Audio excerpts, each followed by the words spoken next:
Hi everyone, welcome back to Storytime Recaps.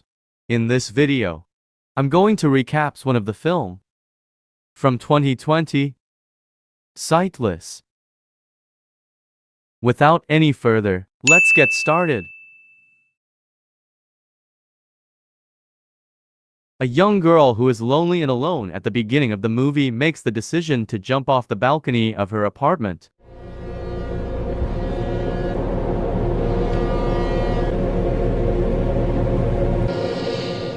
A month prior, the same young woman named Helen is shown in the scene. Formerly a well-known violinist, Helen is viciously attacked in a parked car one night by a person who is unknown wearing a gas mask and dousing her eyes in chemicals. She is then taken straight to a hospital, where she wakes up on a bed with bandages over both of her eyes. Omar, a nurse, arrives later to remove the bandages. Shortly after, a doctor named Katsuro visits her room. She discovers she is blind after the bandages are removed. He explains that although the chemicals she was subjected to did not totally destroy her optic nerve, they did cause irreversible damage, leaving her permanently blind. Ellen is devastated and only grudgingly acknowledges her new circumstances. Afterwards, Bryce, a detective, approaches her and inquires about the incident. She gives Detective Bryce an explanation of her knowledge. A little while later, Ellen speaks on the phone with her brother who is in Tokyo. Hello?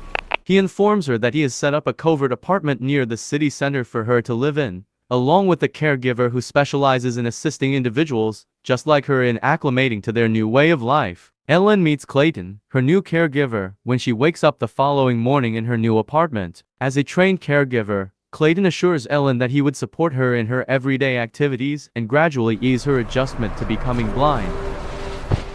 He will arrive to her home daily at 11 o'clock a.m. and depart at 2 o'clock p.m. He continues, telling Ellen that she is now at her new apartment, which is on the 9th floor, and he walks her through the layout of the apartment. Anything else?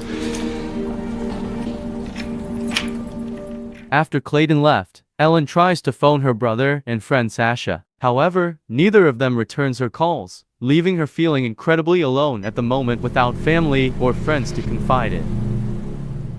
The following day, after showing her the bird named Budgie in a cage, Baby Clayton Blue. tells Ellen that the animal is baby blue when she inquires about its color. Later, Ellen discovers that she can hear traffic sounds from the busy street below while she is standing close to one of her windows. She is unable to hear anything, though, when she is next to another window.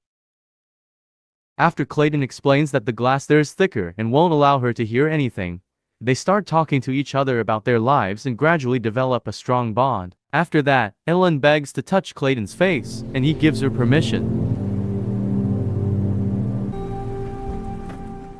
Ellen hears a woman sobbing that evening while she is being abused by someone. At first, she thinks the woman is in her apartment, but it turns out that the crying sound is coming from the vent.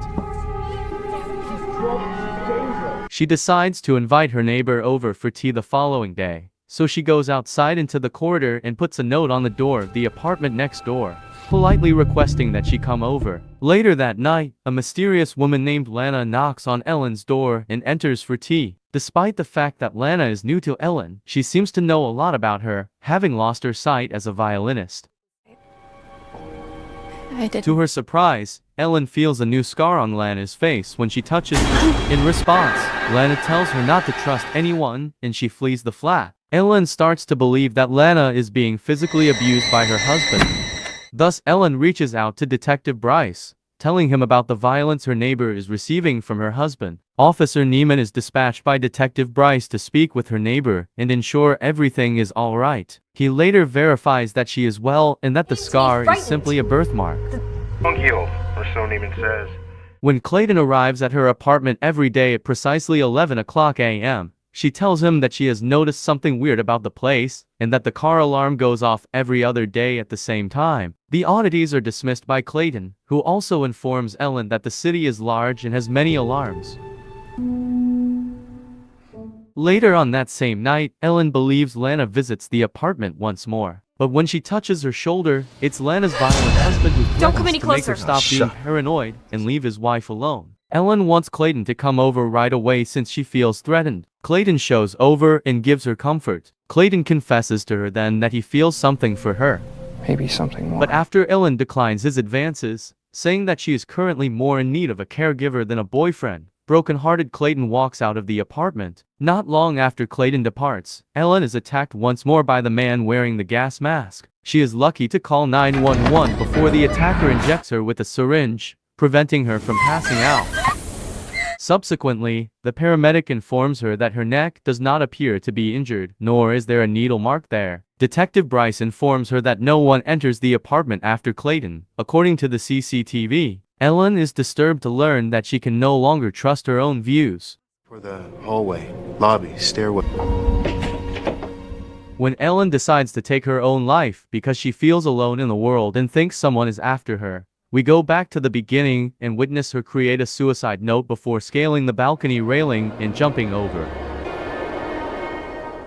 Ellen falls 6 feet and is unharmed. However, rather than dying, she realizes right away that she is in a soundproof room. A room without a door, a room filled with speakers playing city sounds. A made-up city with a made-up tower. She soon discovers that the apartment she was living in was a fake and that the sounds she was hearing outside were actually coming from a speaker system.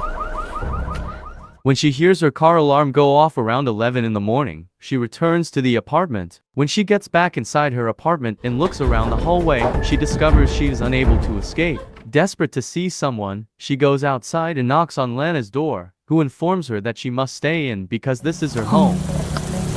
Then Clayton shows up to prepare Ellen's supper. As they are having dinner, Ellen hears Clayton tap twice on the table. Ellen detects this double tap knock and discovers that it is shared by all the people she has interacted with since the incident. At that point, she understands that every person she had encountered since waking up in the hospital, the paramedic, the detective, the doctor, the nurse, the police, and Lana's husband were all Clayton. After understanding this, she pretends to spill her drink and strikes him in the head with a knife block. She quickly steals his key, a taser, and makes her way into the apartment next door and down the corridor. But in reality, it's just a strange, empty storage space where Clayton keeps all of his costumes and other necessities. Even more unexpected is Clayton's use of multiple disguises to play everyone. When Ellen locates her outfit, it becomes clear that Clayton was the one who attacked her, blinding her, and then brought her right here to this fictional apartment in order to hold her captive. In a secret room, she later discovers Lana, who is real. This is the same room that she was taken to at the start of the movie, an imitation hospital. She explains that she assisted Clayton in kidnapping Ellen, and that she is his sister. Ellen is then informed by her that their only chance of escaping is by accessing Clayton's room's hidden vent. Clayton pursues Ellen as she tries to flee, knocks her unconscious, and carries her into his room. Only one exit, via a wall vent, is located in the room Lana had previously specified.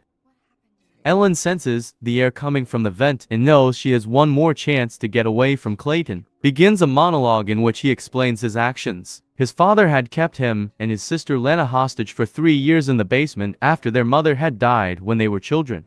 What my sister will play for me. Music I used to listen to with my... Clayton had only been able to live by creating imaginary people in his imagination, giving them backstories, and acting like them. However, Lana's music in the attic was what had actually rescued him. He was listening to Ellen's music. She was a young violin star. He calls her his light in the shadows. I mean, what? Get rid of them?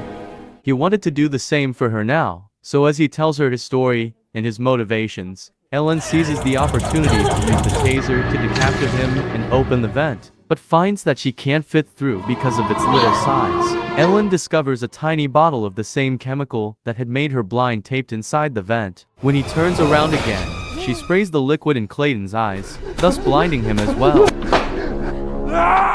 Lana comes on the scene. Seeing Clayton handicapped and in pain, she sets Ellen free and sends her back into reality. 6 months later, the film ends with Ellen getting ready to take the stage to the cheers of her excited audience. Do you need a hand?